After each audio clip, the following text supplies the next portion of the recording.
Yeah, so today we're talking about the heart. The heart. So the heart governs our relationships. All the relationships. The quality of your relationships, it's a reflection of the state of your heart. The state of your heart. And that's why it's good to take some time to heal your heart, or to take your heart through, a process, practices, rituals, habits of healing. Because all of us have been bruised in some way or the other. And even if you have a perfect heart, that in itself, it's a wound that you feel you're perfect. So there's no heart that doesn't need healing. Okay, if your relationships are shallow and not strong, then that's a reflection of a poor heart that needs some love, attention, to heal those relationships. And so, like we said in the meditation, everything is, you're being given a mirror. Life is a mirror. It gives you a mirror before you. So your relationship, especially relationships close to you, are reflection. They're giving you a state. They're telling you this is a state of your heart. But how many people are humble, let me use that word, enough to look at the mirror? How many people? We just want to close our eyes. It's good to believe everything is all right. Everything is okay. But then, when you're given a mirror, what's the purpose? It's for you to heal. So it's a reflection. It's for it to give you a reflection of the state of things, so you can heal. Okay? If you feel that your relationships are weak because you're blaming others, you're in this habit of blaming others, or have resentment towards others, or maybe you think everyone in the world sucks. Everyone you are the only one who is right. Everyone in the world sucks. They are all negative. Guess who is in the world?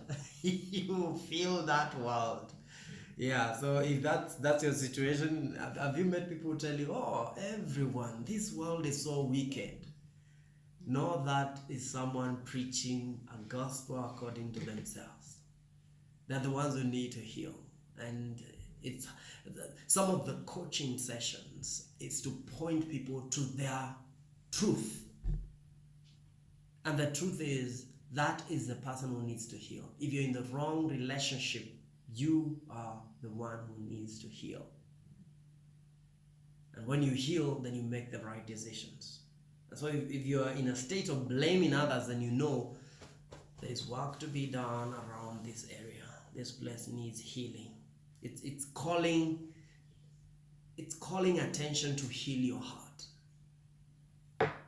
If your life today, there's something you're blaming someone, whether in history, in the past, in the present, or in future, you feel you're blaming someone for anything, then that is an attention. Don't feel condemned. Don't feel guilt. No, it's a call for healing. Just answer it. Answer the call.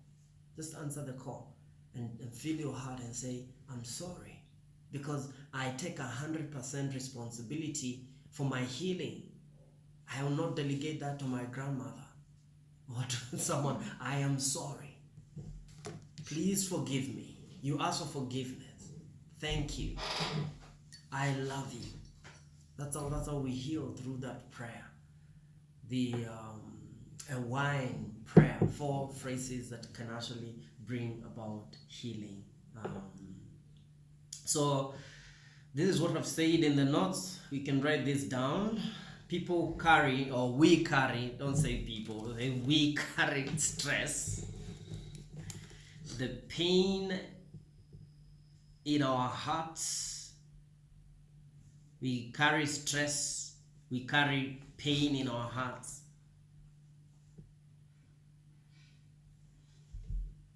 And it's our 100% responsibility to release all these negative vibrations and heal our lives.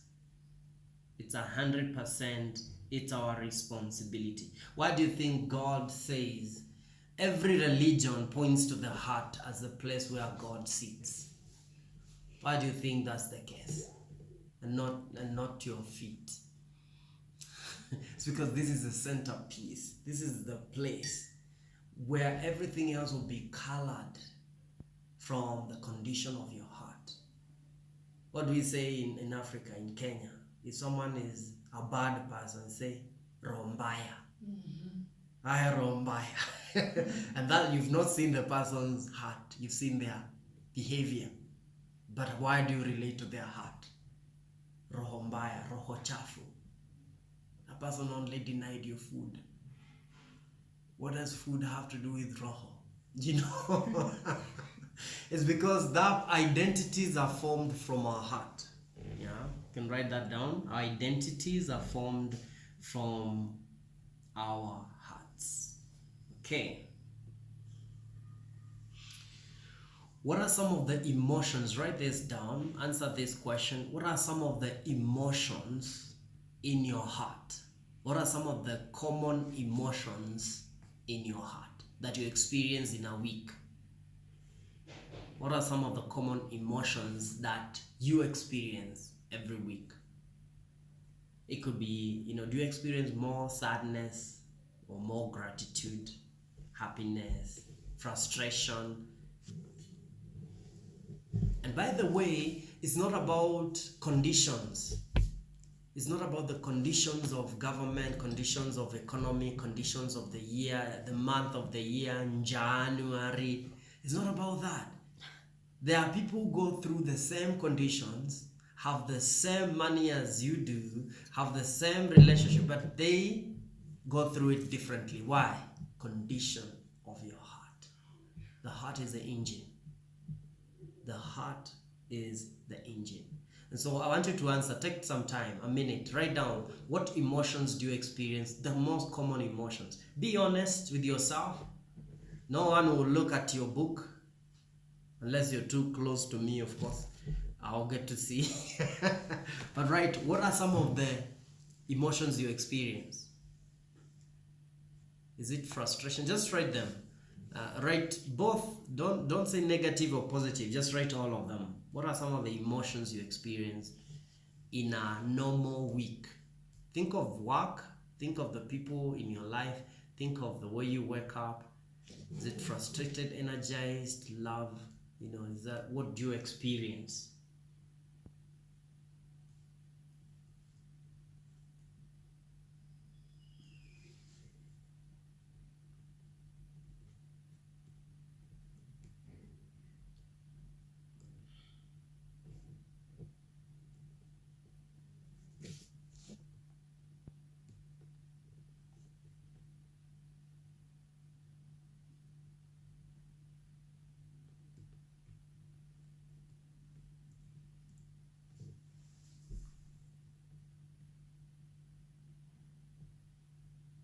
What emotions have you experienced since you came here this morning? Writing that down. What emotions have you experienced right this moment? See, there is no moment without, an experience. It's only that some of them we don't have words for, or we don't want to acknowledge. This is what I'm going through. Okay. So who wants to share? Are you through? Okay, go on. You he? All together, right? Yeah. Freedom, happiness, electric. Electric. Wow. Yeah, fire. Love. Love. Lonely. Lonely. Lazy. Lazy. Sometimes. Yeah. Sometimes it's an emotion. Yeah. Okay. Peaceful, energetic, calm, and fear. Okay. How many of those are your ideal emotions? The ideal emotions that you feel your heart should experience more. Love, happiness, freedom, peace, and calm. Mm-hmm. Which ones would you not like to experience? Lonely, Mm-hmm. lazy, Mm-hmm. and fear. What message do you think they carry to your life? The ones that. The ones you don't want to don't. experience. Yeah. What are they calling you to? I think they kind of block it to my potential or something like that. The positive message. The positive. Yeah, because they are serving you. Oh. They're actually serving. It's a call. It's not, how will I say this? It's not really a negative thing. They are messages. What we call negative emotions are messages. They are telling you to heal. What is it that they are calling you to into your life? To release, to heal, to accept, to behold. What is it? What need are they calling you to meet? If you just read them. There's loneliness, laziness, and fear. Yeah. Anyone who can help, if that was your client, how would you coach them? How do you coach them? What is the need that he's being called to meet? Variety. What else? How about connection? It's loneliness. Yeah, it's connection. So finding connection. If you are my client, that's what we do. So right now you'd write down some of the ways that you can connect with your heart deep within. Find that connection. Yeah. So that loneliness is not really loneliness. It's a time to connect with your heart. Yeah. Okay. Good. Thank you for sharing. Next.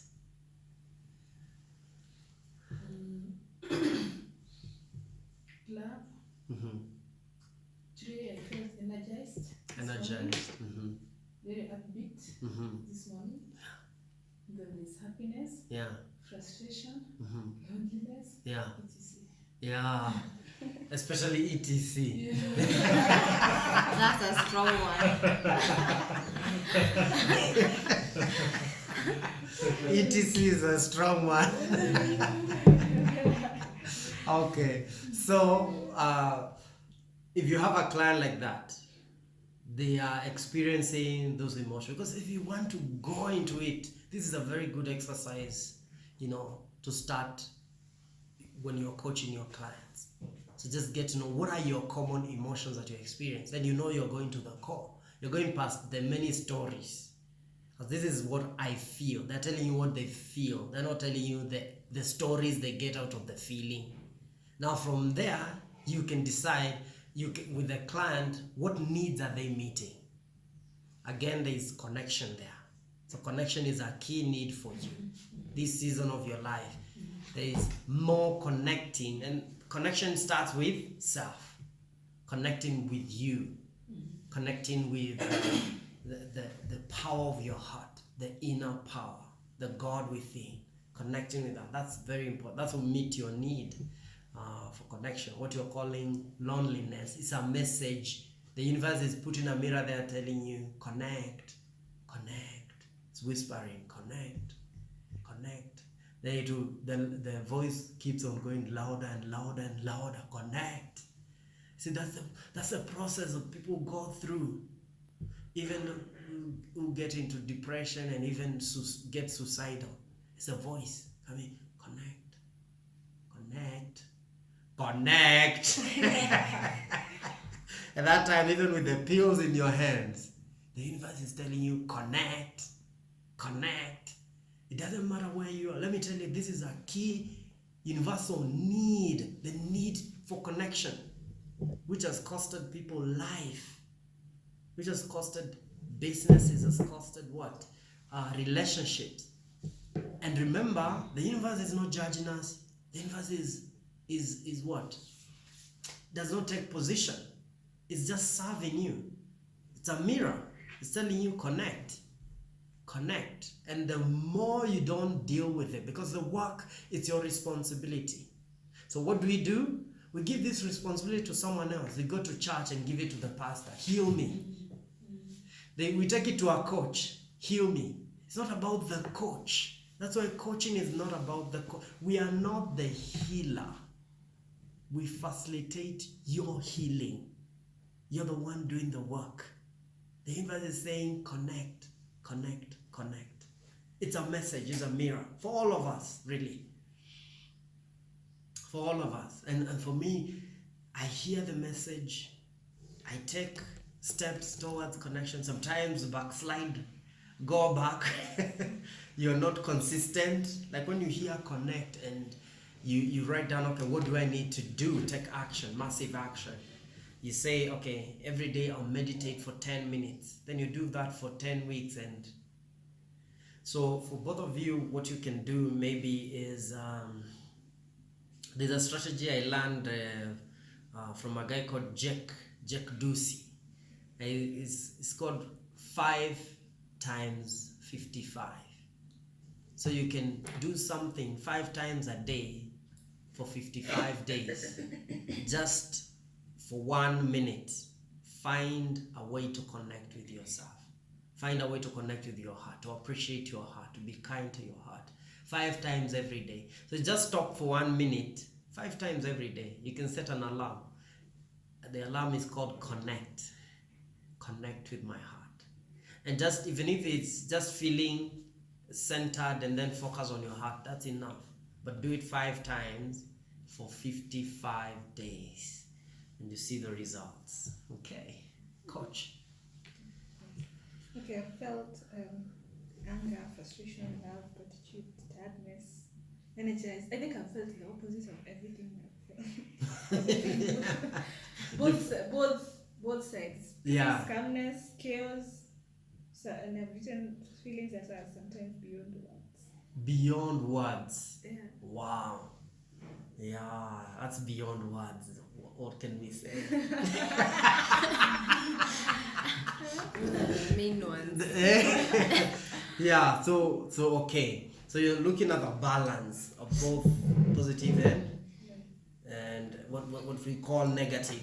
But they are messages. From this session, let's not call them negative. They are messages. So she's getting a lot of messages. Don't say I'm getting a lot of negative vibration. It's negative vibe, but it's actually messages. Let's look at them as messages. What are they telling you? Just read them, the negative ones. The anger, frustration. Resentment. Yeah, I think. Wow, those are strong emotions, and they're also.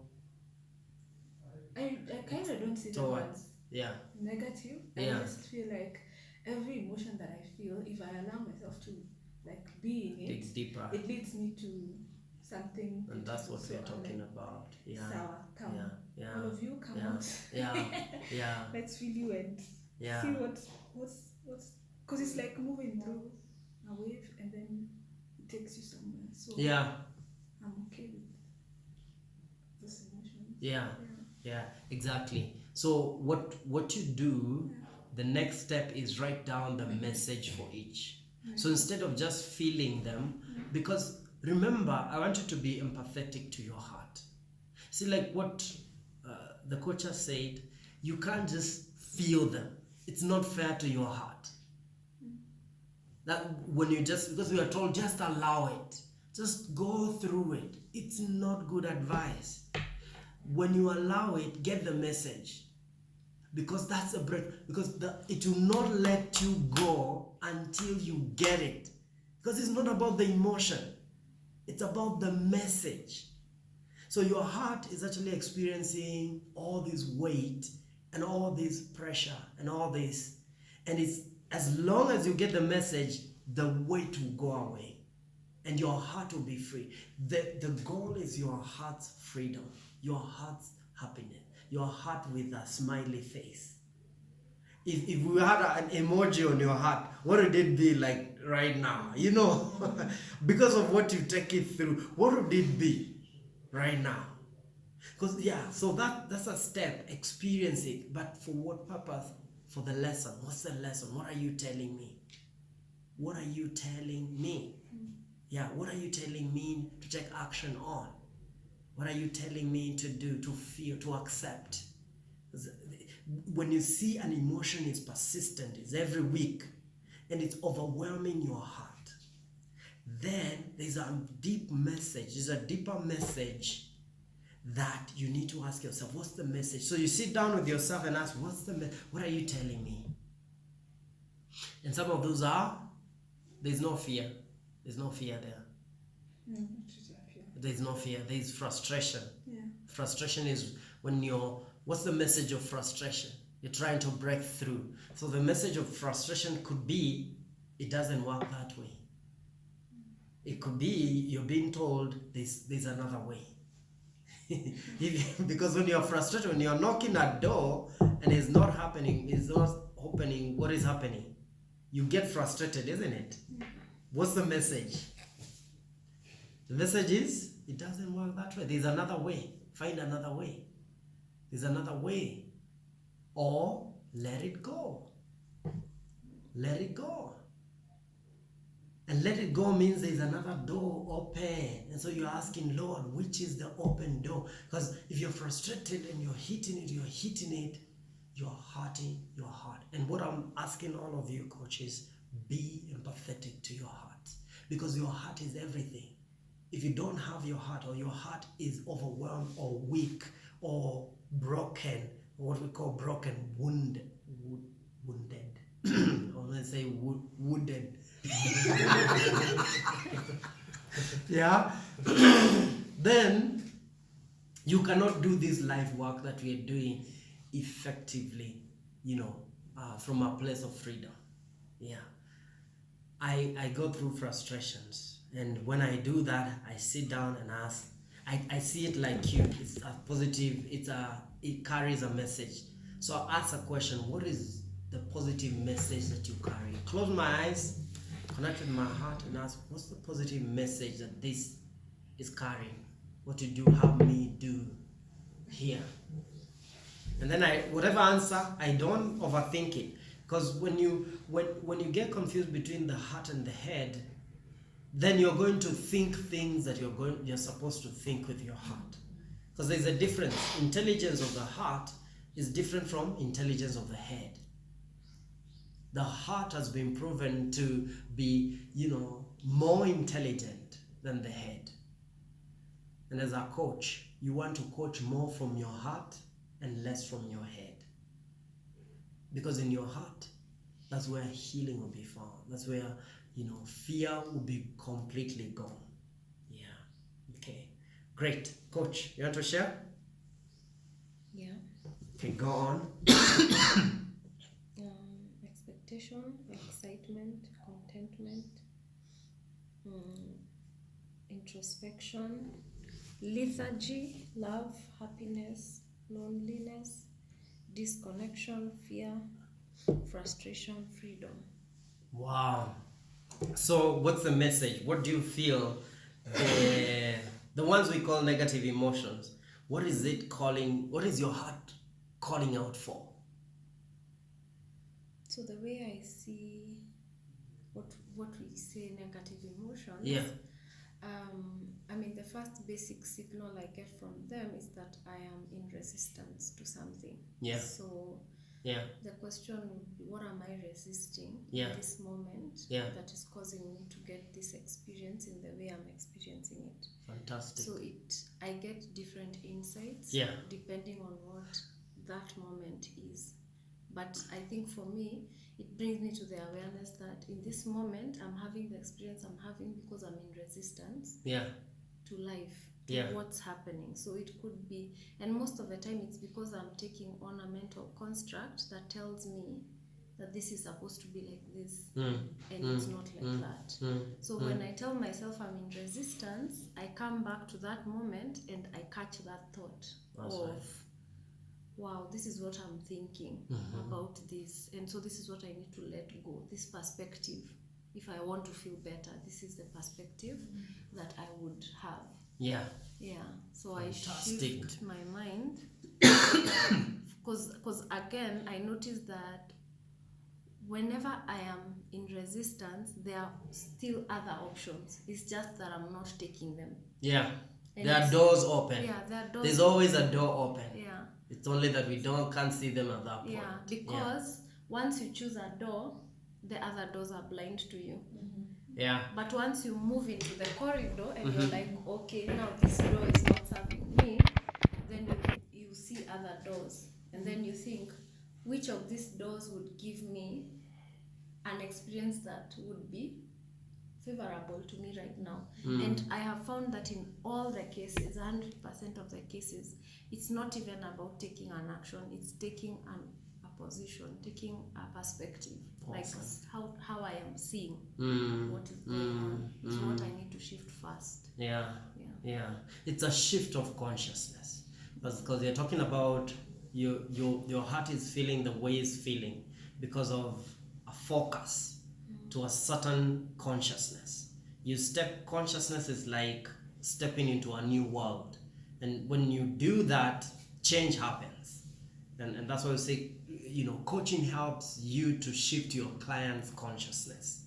And remember, we've gone through a journey from 4 years of age. You've been told stories, you've been told who you are, you've been told who you are not, and we're carrying all these stories. Most of the time they are at the subconscious mind, and we pull them in seasons and experience them. The thing is, you can choose to feel. This is now the bottom line. You can feel what you want to feel any moment. You can feel what you want to feel any moment. And so you're not bound to any emotion. You can feel what you want to feel. Now, if you knew that, what would you feel now? You can feel, you have the power, like it's not dependent on the universe, on God, on how you feel. Otherwise, all of us would be God's robots. I say, but I feel good. Yeah. And God is just seated somewhere, managing us. But that's not the case. You are in control of how you feel.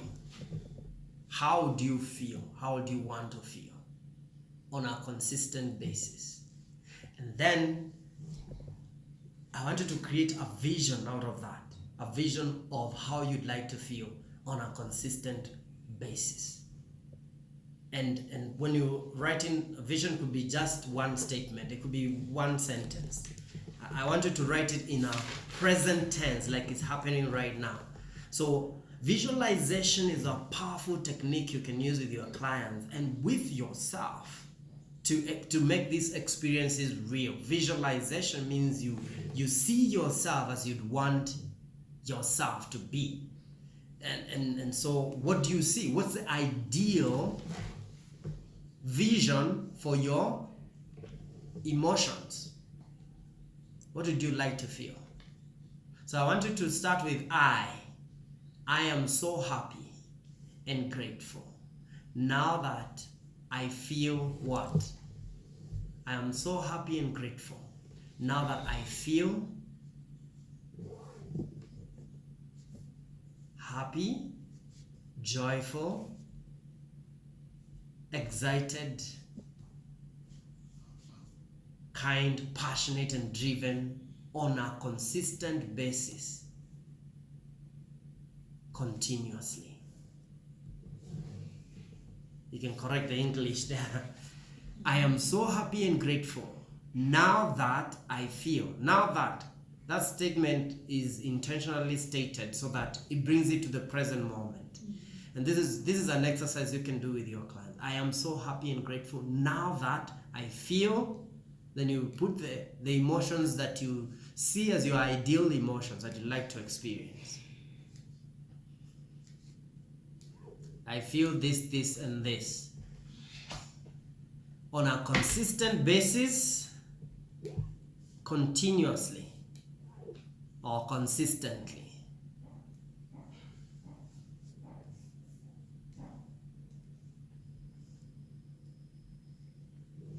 And that's the exercise I'd like you to do 5 times every day.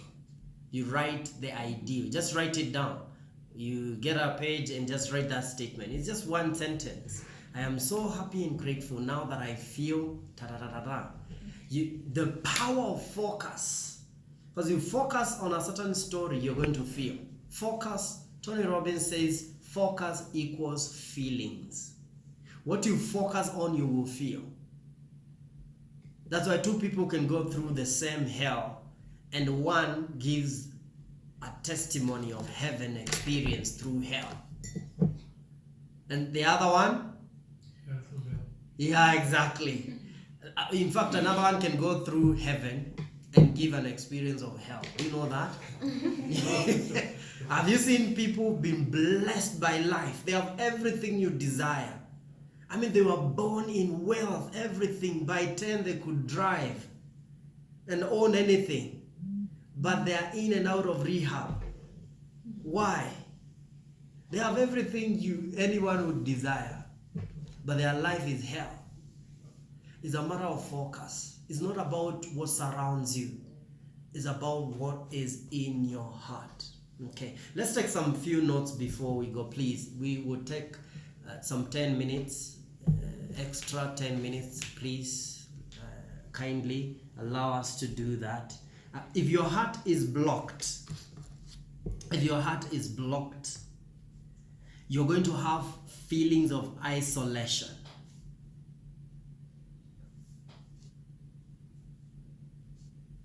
The feeling that every man unto himself, and that's a very common Western philosophy. Everyone for himself and God for all of us. So you get a feeling that you are not connected to anything bigger than yourself, that you are alone. And that's where actually, depression begins to check in, when you realize when you create that reality. But it's not a reality, you create it in your mind. When you begin to believe that you're not connected to something bigger within you. And this is where religion comes in. Religion that preaches disconnection from your creator. That your creator is hanging somewhere in the sky and you're very far, tiny little thing down there. It's a disconnection, right? Any religion that takes you there to a point of disconnection is hurting you. It's hurting your heart. Run for your life.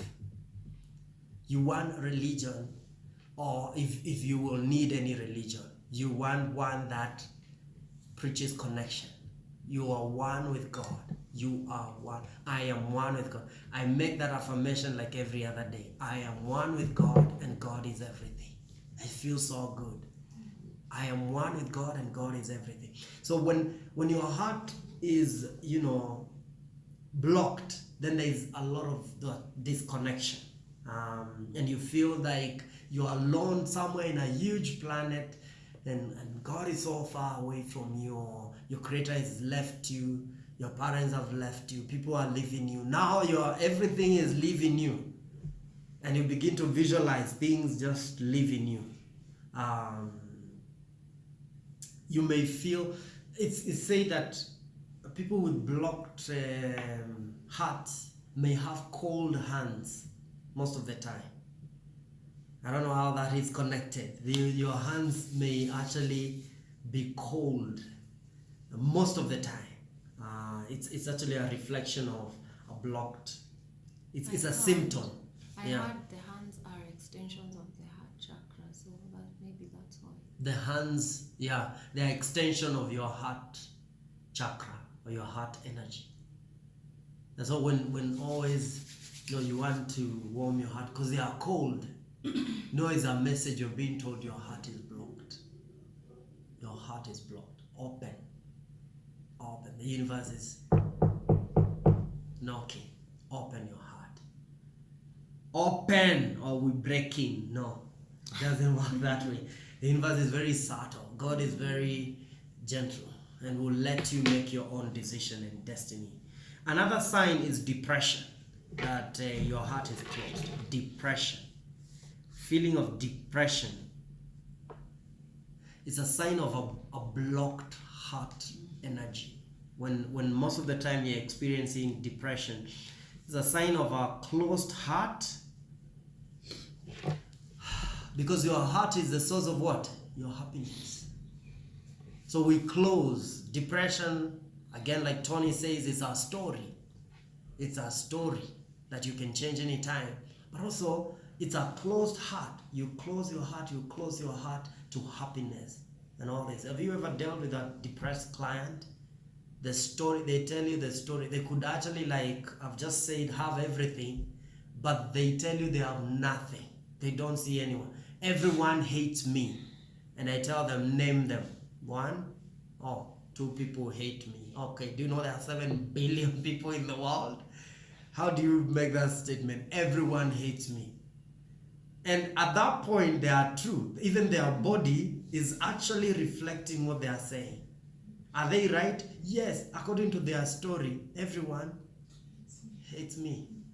And they feel it. You see, your body does not know the truth. Your body experiences the conclusions of your subconscious mind.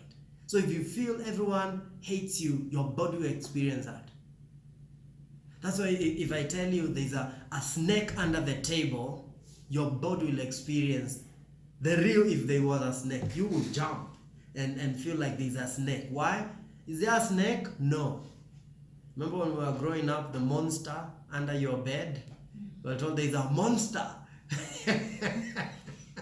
And up to today, up to today there are people afraid of monsters under the bed. Okay, news flash, there is no monster. Relax. There's no monster under your bed. So we create these stories and poison our hearts. Now, you may not be responsible for the state of your heart, but guess what? You're responsible for its healing. If you love, and this is where self-love, you don't continue the hatred, the depression, the hurt of your heart. Okay, so if your heart is healthy, you will feel connection with others.